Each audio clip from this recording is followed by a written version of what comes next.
Hello there, my name is Darren Sutton, and we're certainly glad you found us. This is the only show devoted to amateur baseball. This is Perfect Game Weekly, presented by Rawlings. We've got an amazing show this week. You certainly remember CC Sabathia. The next generation is coming along, Carsten Sabathia, a Perfect Game All-American. We will get to know him. Harry Ford, a year ago, in the middle of a pandemic, worked hard, and he was a PG All-American. He was drafted in the first round. We'll check back with him on his first minor league season. There's a man by the name of Elijah Green, who's the #1 player in the land, and in about a decade, he will be the face of Major League Baseball, or so we all hope. Well, who does Elijah and his mates think is the current face of baseball? We'll find out from the talented young athletes that are surrounded in Perfect Game. We'll get to know an amazing organization in Southern California that's giving back to the community, Club 42, and also guess the face of the PG athlete. Who are we hiding? Who will we reveal? You'll have fun with this, a PG alum who is headed to the real Big League Hall of Fame as well. But first, let's get it going. Let's start it where we always start it, with the warm-up. We start in the big leagues. The Cardinals' historic September streak has included some very memorable moments. And how about this one? In win number 15 on Saturday, a 3-2-5, 5-4-2-8-6 double play to end a Cubs threat in the bottom of the 8th inning. Yeah, that actually happened. Even center fielder and PG alum Harrison Bader got in the fun. An incredible September to remember in St. Louis.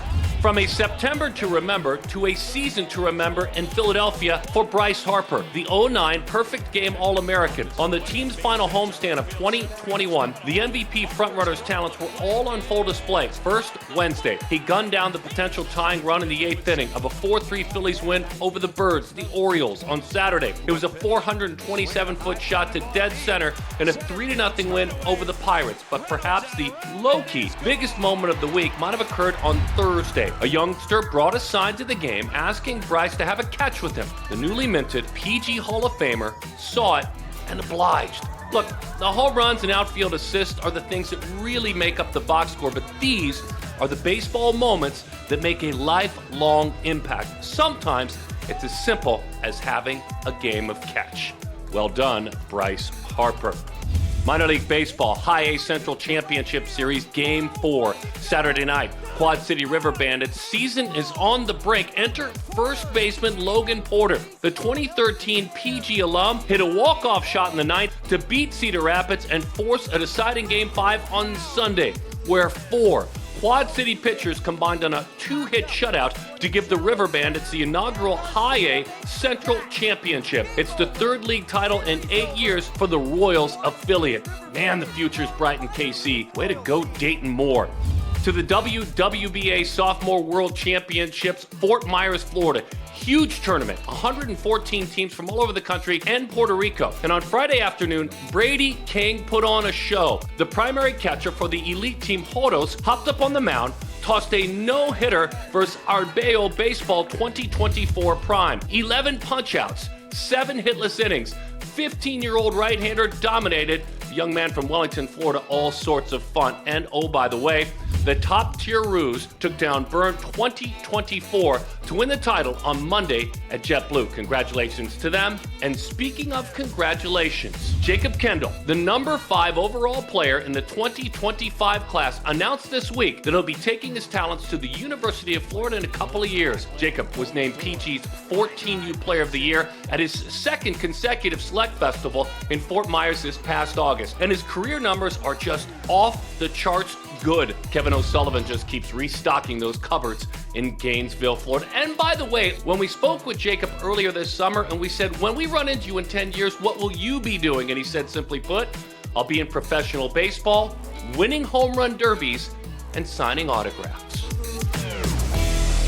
So a committed 2025, but yet we transition to a non-commit who's a 2022 with a very big name, Sabathia. Carsten Sabathia, dad CC Sabathia, mom Amber is listed as his inspiration. Now CC's son is exploding this summer. He's a late bloomer, certainly. It's exciting to see where he may end up in college. Let's get to know this talented offspring of the future Hall of Famer. I am Carsten Sabathia from Alpine, New Jersey. I play first base and third base. A couple years ago, I was here with my dad watching guys take BP, and I was like, man, it must be fun hitting at the Trop, hitting indoors, seeing how loud the ball echoes. That's my biggest thing, like seeing in different ballparks how the ball travels, hearing the echo of the bat in the Trop. It's so loud, it's awesome to hear. My dad, he is one of the coolest people I know. He's like my superhero. I look up to him. I want to be just like him. One of the funniest people I know. I've never hit off him because he said if I ever got in the box against him, you hit me. That's never gonna happen. Y'all will never see me and my dad face up. No matter what happens, it's never gonna happen because he's gonna hit me square in my spine. So I'm not gonna set myself up for that. I would definitely put together a good at bat. I would say so. Theoretically, I wouldn't go down like a chump. I would have put together a good AB, but it's never happening. That's in a parallel universe somewhere, but it's not happening. I think this game of baseball there's so many ups and downs and, so many things that you learn along the way that, you have to persevere through and kind of keep climbing. In baseball, in life, family, school, everything. I'm excited to see what the future holds and what's in store for me, my family, my friends, and things of that nature. I'm truly excited. I haven't done nothing yet, but I've learned so many things in playing baseball, not only in the game, but in life as well. And I think the things that I've learned have helped me, bring my game to, progress and get better. And I try to keep those things with me every time I go in between those white lines. And I think the game of baseball as a whole has taught me everything. Not everything, but a lot, a whole lot. Digging in against Dad. My dad pitched in the big leagues, probably would have handled it the same way, probably would have struck me out on a breaking ball. I didn't have the talent with the bat, though, that Carsten Sabathia does. That's a great end and a great bit to the piece. I love that he was very honest with that answer. He knows how competitive his dad is. When we come back, Harry Ford, a perfect game All-American, went from middle of the pack to first-round draft pick in the middle of the pandemic. We'll check in on him after his first season as a pro. You're watching Perfect Game Weekly, presented by Rawlings.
There's a new king in Queens. Francisco Lindor is headed to New York. New York is great. It's a place where you can be whatever you want to be. Every day I challenge myself to break down barriers. Seeing others live their passion, it makes me push harder in all that I'm doing. Man, that dude Lindor is fearless. I'm always trying to push myself further as an athlete. My style is limitless, just like my city. Confidence, passion, commitment, style. That's Queens for ya.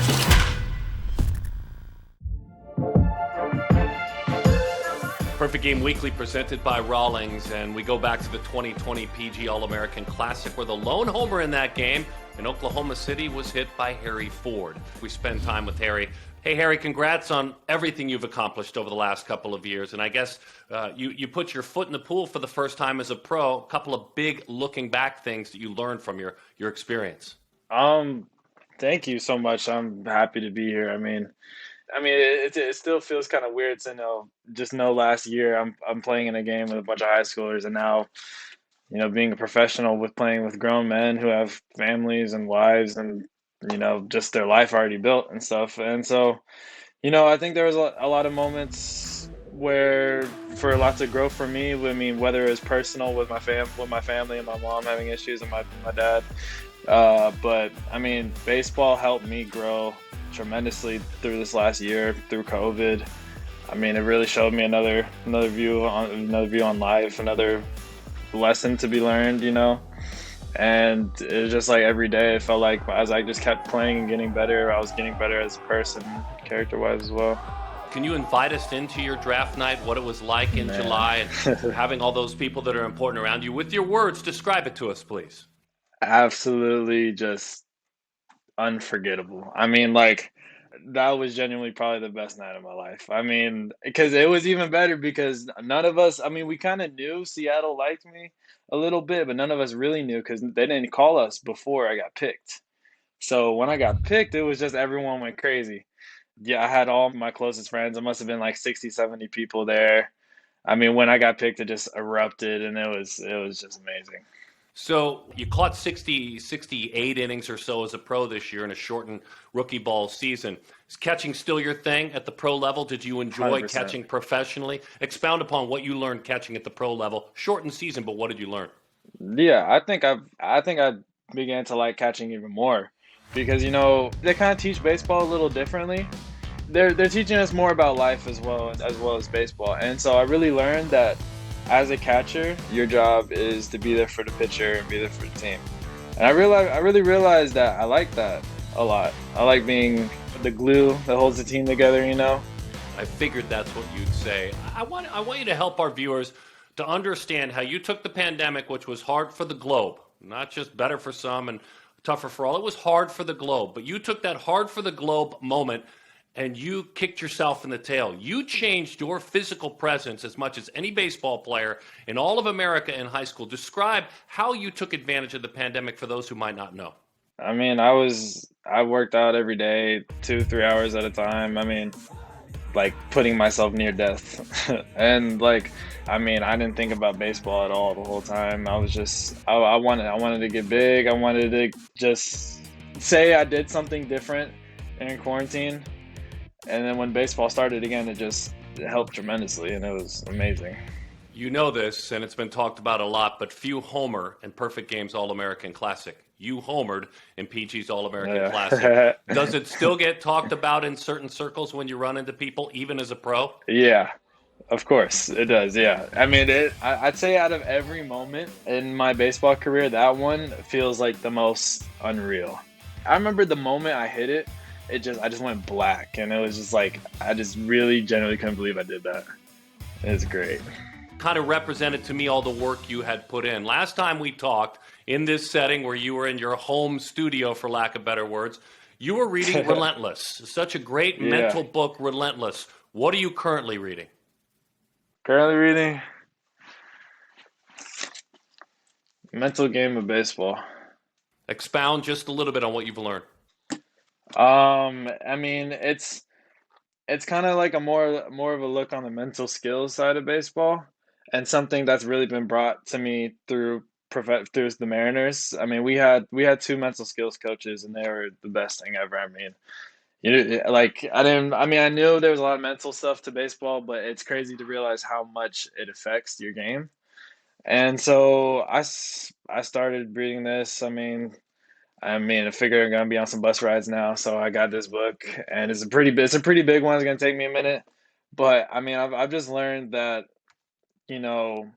baseball is one of the hardest games ever, and and there's no point of just worrying about something you can't control in the future or the past, because we only have the present. And I mean, it's helped me in my regular life too, not just baseball, because. I mean, baseball is really, you don't realize it, but when you really look at baseball, it teaches a lot of stuff about life, like patience, humility, being humble. I mean, everything. It's a great game. Well, thank you for sharing your library with us again, my friend. Thank you for your No time. problem. We're not supposed to have favorites in this business. and I'm not supposed to, but you're absolutely one of my favorites. It's really been a joy to watch you grow. I appreciate it, man. Always love reconnecting with Harry Ford. Inspirational, certainly, as is his mom, Deborah, who was a 2-time cancer survivor. As we head to break, it's time for the very famous, or maybe infamous, version of Who Am I? And this week it's sponsored by the number 6. I am a 6-time MLB All-Star. I played for 6 teams in my career thus far. I have 6 gold gloves and have won all of them in my 30s. Who am I? The big reveal when we come back. This is Perfect Game Weekly, presented by Rawlings.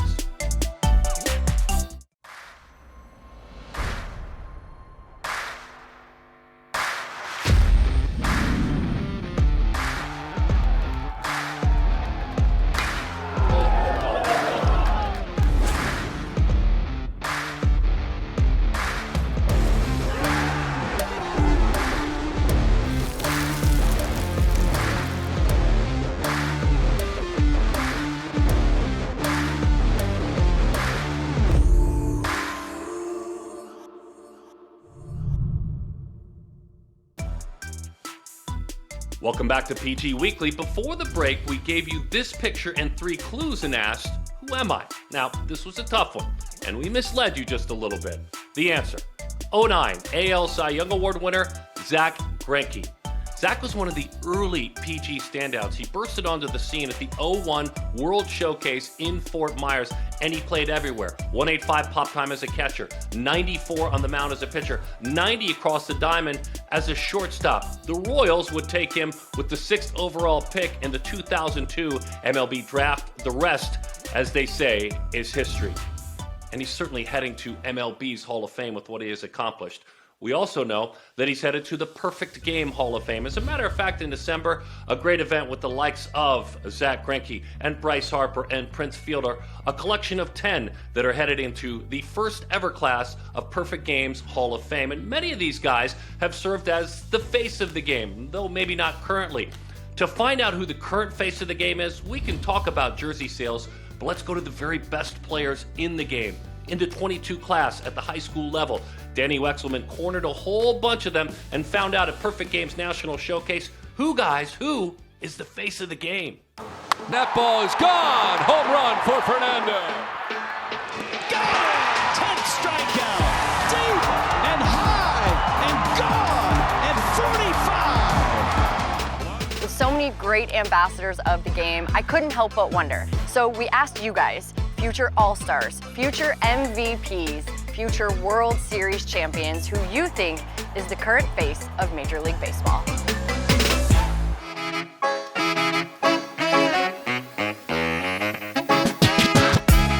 I think the face of the game is Jazz Chisholm. I mean, it's unmatched. It's unmatched. No, Jazz is unmatched. No. The blue hair, he has probably one of the smoothest swings I've seen. I'm a pitcher. I even hit. He has one of the smoothest swings I've ever seen. And Jazz with a drive out to right. Face of the game is Jacob deGrom. DeGrom's the most dominant player in the show right now.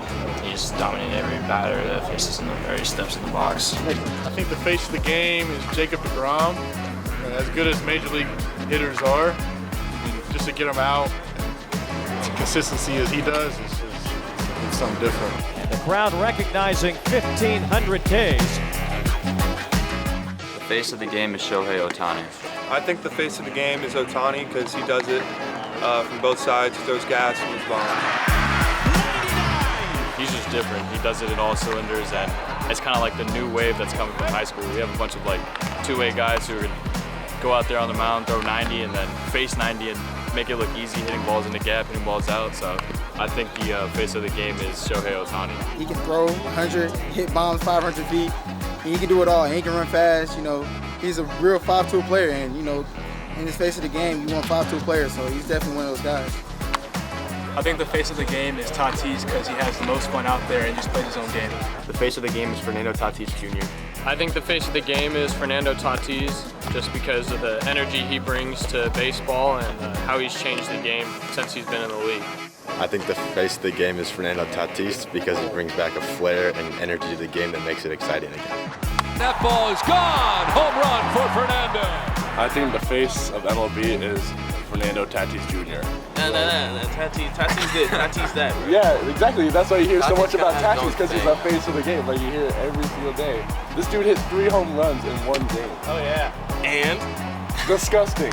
Dude, I'm not here to Tatis, if you're saying this, you are the face of the game. I know what I'm not. Look, look, you are look, the swag. No one has the goggles like Tatis, though. Like, I'm picking Jazz every time. That's just an opinion. That is an opinion. But I state facts, though.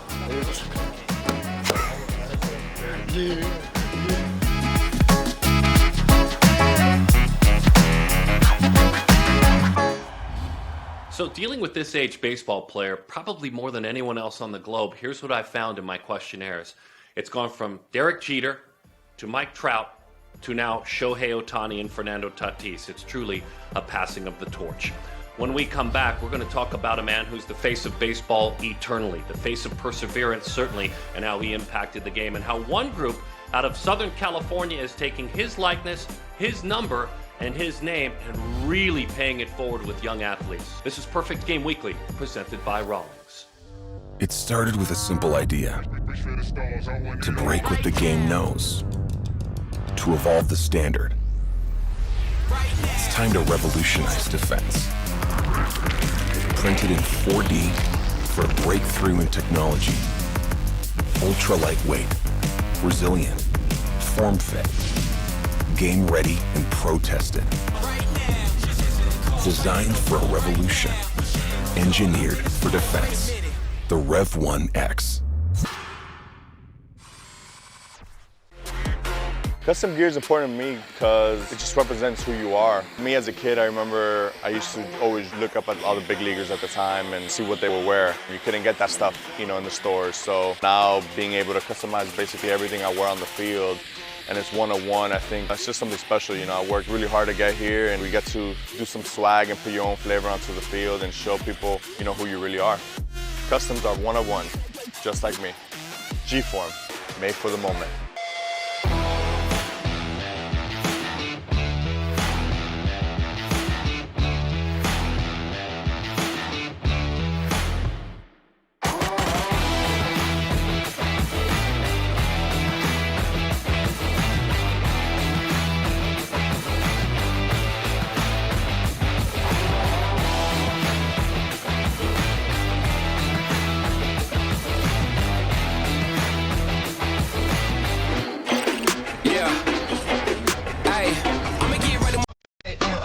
Try to get mad, I'ma zip right past, drip all on my swag.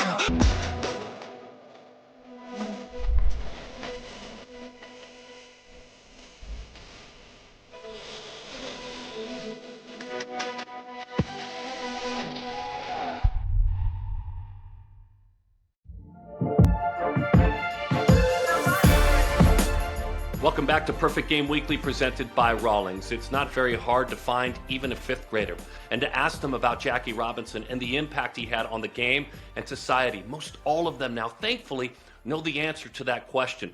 Well, there's a group that's taking Jackie's legacy and a lot of money that they have raised and putting it into a great spot. Club 42, impacting the Los Angeles community. Here's a look. Jackie Robinson once said, "A life is not important except in the impact that it has on other lives."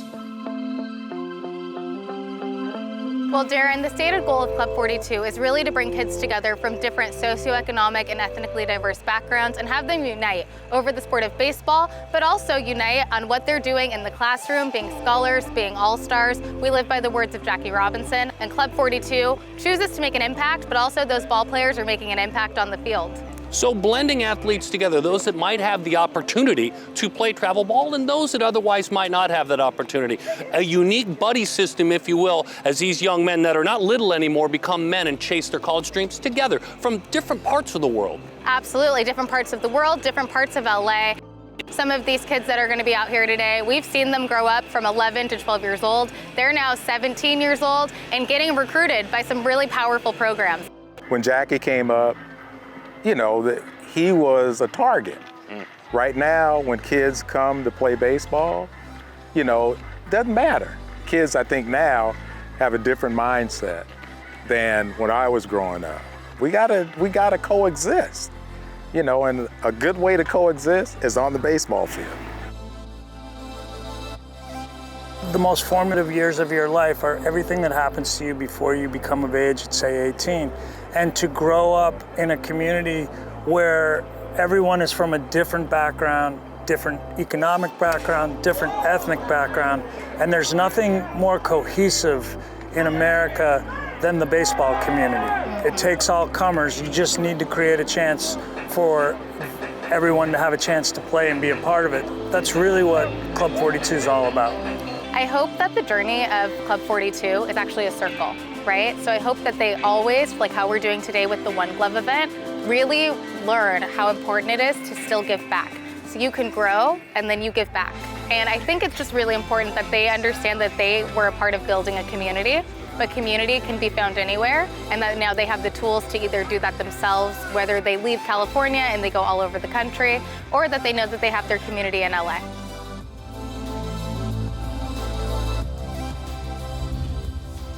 Yes, since 2014, Club 42 has taken $1 million and given it back to the community exactly where it is needed the most. We want to thank them, certainly. We want to thank Danny Wexelman for that great feature on the face of the game. One of the future faces of the game, maybe Carsten Sabathia, maybe Harry Ford. We thank them both for joining us. And don't forget, you found us on syndicated TV in all likelihood. We're glad you did, but go ahead and download the Perfect Game TV app. You can find it on any of your smart devices, or you can visit us online at perfectgame.tv. This has been the only show devoted to amateur baseball. This is Perfect Game Weekly, presented by Rollins.